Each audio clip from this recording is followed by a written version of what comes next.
Hello and welcome to another edition of Shaka Extra Time. I am Paul Ndiho. Joining me on set is Shaka Sali himself, aka the Kabale Kid, looking dapper as always, man. And what about you? Guess who is talking? Well, I'm just looking up to you. You are actually threatening so much that I may actually be tempted one of these days to pass on the baton to the younger generation, as they say. I will humbly welcome that with open hands. You're looking good on the radar. Yeah, Shaka, thank you so much. A warm welcome to you, all our Facebook followers are watching us live.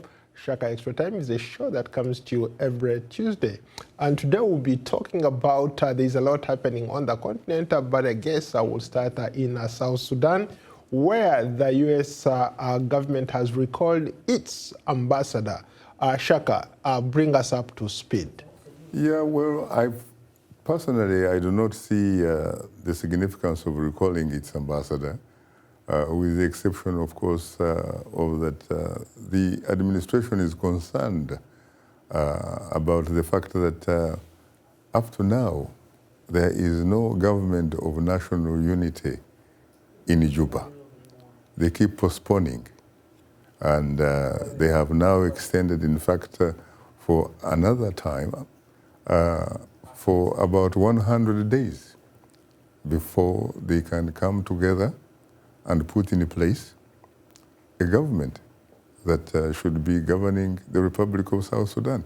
So they are calling their ambassador for consultations, but we do not really have the information or specific information as to why they are doing that. If they had, however, decided to discontinue U.S. representation in Juba, that could have probably been a sort of different and some much more serious interpretation. The U.S. Secretary of State Mike Pompeo in a Twitter said that the U.S. was re-evaluating its relationship with South Sudan. You've covered this for quite a long time. You know the dynamics, you know the politics on the ground.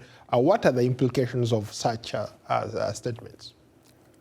Well, I think that if I were, for example, President Salva Kiir of South Sudan, I would obviously be very much concerned about the signal from Washington, because you and I know that if it wasn't for the United States backing of the SPLM, the SPLO, you know as well as do that today we probably wouldn't be talking about the Republic of South Sudan. So the United States supported that process. It guaranteed that the process should be able to succeed to such an extent that South Sudan essentially split from the rest of Sudan, making Sudan no longer the single largest country in terms of territory or land on the African continent. Let's go to a quick comment here from Jonathan Tusime. Riek Machar is just a power-hungry fella who is causing Jubians to suffer endless war leading to starvation. Your take on that? Is Riek Machar a power-hungry guy, or you could make an argument both leaders maybe fall in the same pot? You know, as I often say, Paul, I respect the fact that everyone is entitled, or may be entitled, to their different type of opinion. But I don't think they are entitled to their different sets of facts. What are the facts? When you look at the situation on the ground, the last time I checked, the man who almost is permanent in terms of residence in Juba is not Dr. Riek Machar. It is Salva Kiir Mayardit. He is the president. He is, in fact, when you look at almost everything that we have been monitoring and following, he is the man probably that should be taking a much larger responsibility. He is the person who should be in a position, sincerely, to explain why these pieces are not coming together, why the dots cannot be connected, because there are two important things. One, it is making sure that you actually have areas where the respective armies, for example, go and operate from, cantonments. This has to be done, and the only way it can be done is for the president of South Sudan to provide the necessary funding so that that situation occurs. It is also something that is not a secret that as we talk, you do have new states in South Sudan which are contested. That has to be solved. The last time I checked, it has nothing to do with Riek Machar. Riek Machar, in fact, on the contrary, you remember some years ago, he actually went to Juba to be part of the national government or national arrangement. And what happens? He was run out of town. He actually ended up in the Democratic Republic of Congo. And from there, he ends up in Johannesburg, in South Africa, where reports suggested that he in fact was under house arrest, even though people who were concerned kept denying. So I think it takes more than simply that type of opinion. As a matter of fact, I think there is no political will that has yet been demonstrated really on the part of those people who are in charge in Juba. And I think that the international community should put some kind of demands, some kind of benchmarks that must be met, because at the end of the day, we are talking about millions of human beings who are legitimate citizens of South Sudan who are doing the suffering. Let's go to a quick follow-up from Wekemba Gerard. It's not just about Machar. I think it takes two. It's about both of them. It takes two to tango, but for the most part, when you look at the situation in South Sudan, the person that happens to have most of the cards is the president of the Republic of Sudan. What does Machar have? Machar does not really have, for example, a budget. He doesn't have money. It is President Salva Kiir who is in charge of the government that controls the Republic of South Sudan. He has a government. He has a budget. As a matter of fact, until recently, he was supposed to provide, I think, in the neighborhood of $30 million in order for the process to go on. Until recently, he wasn't able to do so. But I have had some, positive indicators that he has recently been able to release some money, which will probably go a long way in helping us to connect the dots. So I think that the issue of South Sudan should go beyond simply talking the talk. What kind of pressure do you think can be, maybe can bring these two guys to sit down and have some serious dialogue? Otherwise, people are just going to continue dying and dying. There is not so much that has been talked about in terms of imposing sanctions on these individuals in South Sudan.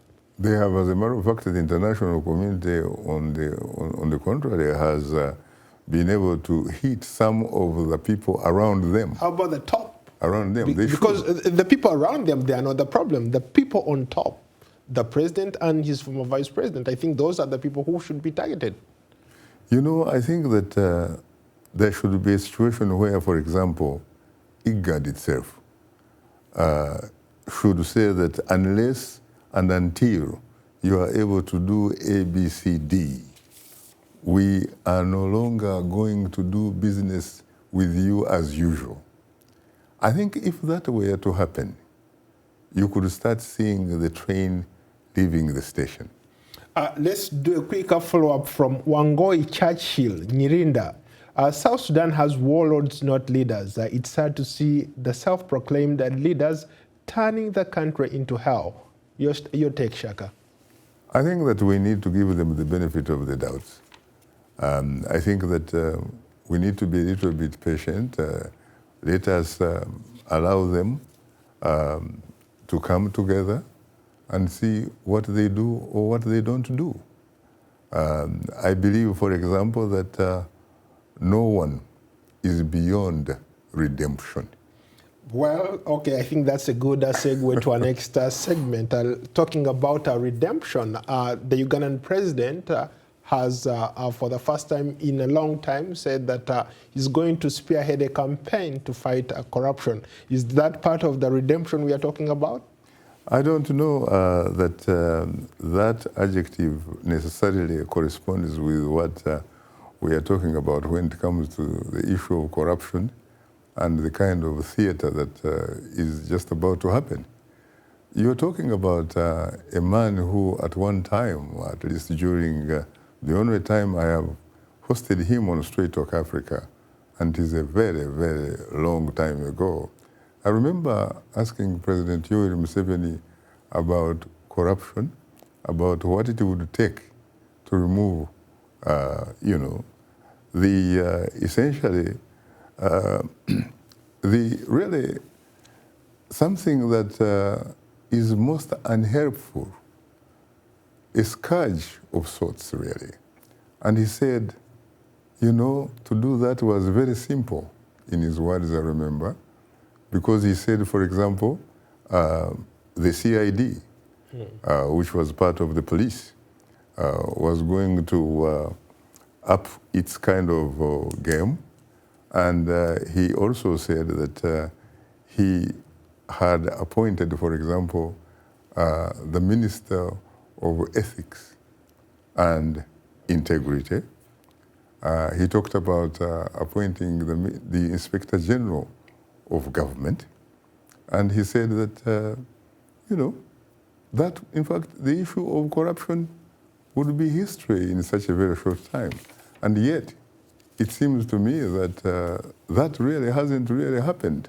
As a matter of fact, I remember asking him a question as to whether, in fact, the people or some of his critics who were saying that perhaps what is missing may actually not be the institutions that are supposed to be fighting corruption, may not be even the issue of people or not who were deployed to fight corruption not being patriotic and that kind of stuff, but that perhaps in fact there was lack of political will, the absence of political will. It looks like that's probably is what is happening. Because I'll tell you, he has now decided that corruption is going to be fought from within his state house, correct? But he has been doing that, but nothing seems to be working. At the end of the day, he has to be able to go beyond talking the talk, make sure that he actually walks that talk, so that Ugandans can actually begin to walk the walk. I am reminded, for example, of one great leader who happened not to be African, but Asian, Lee Kuan Yew. Lee Kuan Yew of Singapore. This man was Prime Minister of Singapore for 31 years. This man, when it came to corruption, if you were accused for actually being involved in corruption and you were a senior government official, you probably end up committing suicide because he would come after you. I think that what Ugandan president needs to do right now is first of all to make sure that he leads by example. He becomes a sort of Lee Kuan Yew. He becomes, for example, a sort of a leading statesman, a man that he respected so much, a man that was more or less like his mentor, a man who was founding president of Tanzania, Mwalimu Julius Kambarage Nyerere. That man was not a thief. That man made sure that, you know, he led his society by example. There are things that may not have looked so good. I remember when I was doing research there in 1985 for my PhD at UCLA at that time, there was a lot of disappointment, especially in terms of the manner in which the economy was functioning, to the extent that ordinary people started, in fact, referring to the ruling party, Chama cha Mapinduzi in Kiswahili, which is Revolutionary Party. They started calling it Chukua Chako Mapema, meaning get a piece of the action, cut and run. We'll get to Chama cha Mapinduzi in a bit, but let me do a quick follow-up from Chris in the United Kingdom. He says that Museveni, President Yoweri Museveni, suggesting that he wants to fight corruption is a facade. And he says that perhaps he is the reason there is so much corruption in the country, because he goes around the country buying people, giving people envelopes full of cash. How do you fight corruption when you are the enabler of corruption? I think that he's right in the sense that not only, in fact, does he, for example, go about giving state money to individuals to support him when it comes to elections, which some pundits in fact call selections, because there is really hardly any competition. But when you are essentially engaged in the business, for example, of conducting an election whose results at the end of the day are reflections of not the will of the people, but in fact a reflection of what you would call, some people would call creative accounting, or reflections of the individual who has been appointed by him to run the Electoral Commission so that he actually announces the results. Then you know what? That surely has to make people, people's eyelashes or eyelids and what have you kind of like stand up, because when you actually steal an election, for example, you can call it rigging and what have you. But when you steal an election poll, it is in fact much more corrupt than stealing or breaking into a bank. Because in fact what it is that you have in fact literally stolen a country. It's like stealing a land title of some piece of land or some house, as it were. In this particular case, you actually have a country title. Yeah, you're stealing the constitution. When you do that, and you use it, of course, for example, to gain, to access loans from the Bretton Woods institutions like the IMF, the World Bank, and whatever, to do whatever you want. Let me do another quick follow-up from Moses Byaruhanga here.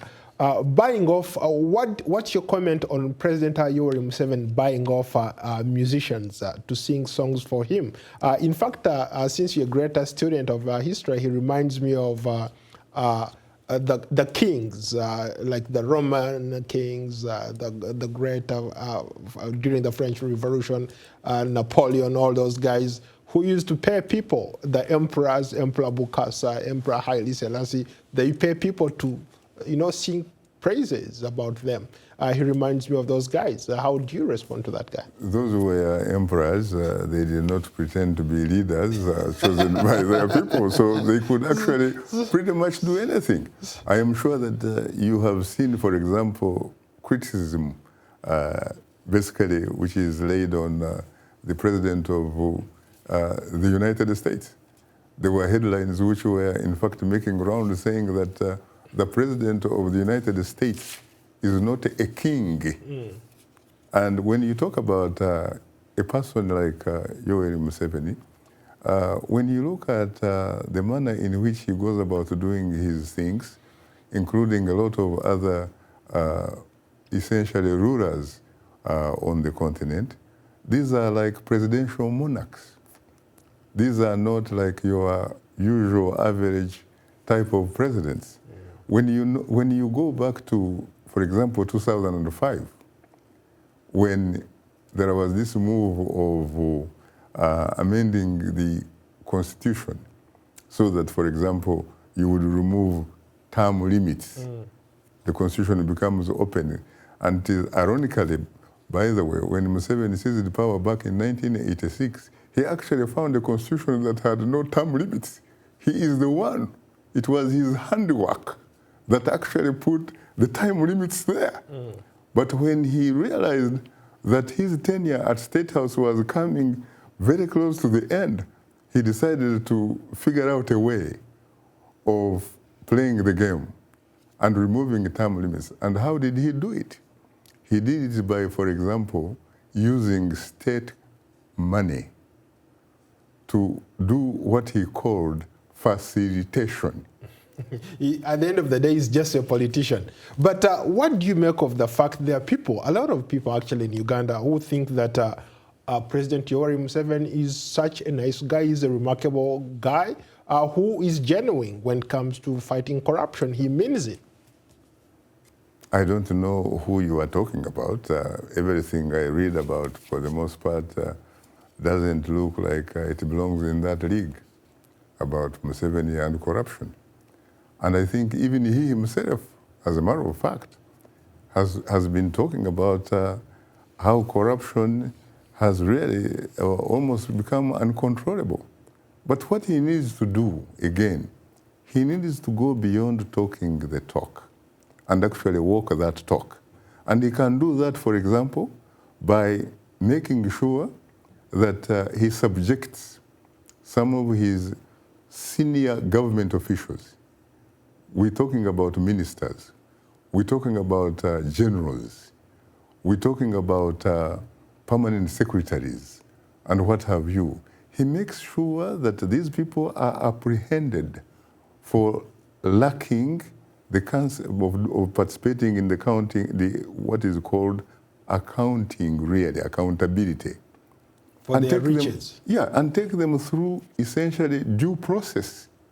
Let them go and actually face the law of the land so that we know that no one is either above the law or below the law. Everybody, including himself, the president, because the last time we checked, he is not a monarch. Mm. And Kenya has done it. It seems to be working. In fact, talking about Kenya, he should also adapt that example of using lifestyle audit. It is very easy. You can look at some of these people, for example, in Uganda. You can look at their salaries. You can look even at their allowances, for that matter. And you look at the kind of mansions that they live in. You look at the sort of farms that they have, or ranches. You look at the type of vehicles that they drive, the kind of lavish lifestyle that they live and enjoy. Ask them to account for that. Mm. If they can do that, then at least we are on track to fight, corruption. But otherwise, at the end of the day, it is just like theater, like Broadway. Yeah, very briefly, before we leave the issue of Uganda, let's go to Valentino Ariho. When should we see a handshake between the Ugandan ruling party and opposition parties, as we saw in Kenya, our neighboring country, so that the president can perform his duties peacefully? Is there a likelihood of something like that in the near future? But you see, the only way it can happen, it has to be initiated by two people, for example. In the particular case of Kenya, it was actually done because there are two people. It was President Uhuru Kenyatta and the legendary leader of Kenyan opposition, Raila Amolo Odinga. They were able to agree. They were able, therefore, to take an initiative And of course, as you know, it never takes one person. It takes two to tango, or even more. The question is Ugandan President Yoweri Museveni, for example, willing to test that type of, diplomacy, that type of, diplomacy or politics that you want to talk about? What about the other main leaders of the opposition? Are they willing? So it's a question of us perhaps appealing to them and telling them to put, for example, their personal interests on the side and make sure that they put the national interests above the selfish, parochial, personal interests, so that they can do that in the interest of the people of Uganda, who are, the last time I checked, close to 40 million people. Shaka, let's go to your favorite subject, Chama cha Mapinduzi, the CCM as it's commonly known. Just swept across the board, they won with 99%. And we are talking about Tanzania here, the ruling party winning with 99%. It looks like they're in good company. When you look at Rwanda, President Kagame won with 99% of the vote. In Ethiopia, it's 100%, no opposition. In Kenya, Uhuru Kenyatta won with 98%. So that's a good company. I would like to be part of that kind of company. You know, in Ethiopia, some in the Obama administration characterized the democracy there as perfect democracy. 100%, because the EPRDF essentially monopolized all the seats in both the lower and the upper house of parliament or National Assembly. No opposition? Yeah, no opposition. Opposition, I think, was probably one person or that kind of stuff. Now, when you talk about Tanzania, you say it is more than 99. Why are you so shy? Why do you say more than 99? Let's say 100%. Why not 100%? So that it becomes perfect. But perfect score. Yes. But you know, even Jesus Christ, a man who arguably is one of the most beloved, the most celebrated, one of the most famous individuals, even he himself, Jesus Christ, would have problems getting that type of percentage. Maybe extend that to Muhammad too. Muhammad would also have the same problem. But Jesus Christ, you know, at least had people like Judas Iscariot, you know. There were those people that denied him and all that kind of stuff. So I honestly think that what we are seeing in some of those countries, including Tanzania, is very unrealistic. Because it almost suggests that the Berlin Wall perhaps did not actually fall after all. Because the Berlin Wall was like a signal of the one-party state culture. We thought that with the end of the Berlin Wall would be multi-parties, competition, that kind of stuff, that the political playing field would probably be leveled so that you could compete and have some type of election like happened in Ghana in 2008, where you had a photo finish between the late Professor John Evans Atta Mills and the current president, Nana Akufo-Addo. Unfortunately, we've run out of time. On that note, I thank you so much. It's been great. I look forward to hosting you on another edition of Shaka Extra Time. Thank you. Until then, so long from Washington.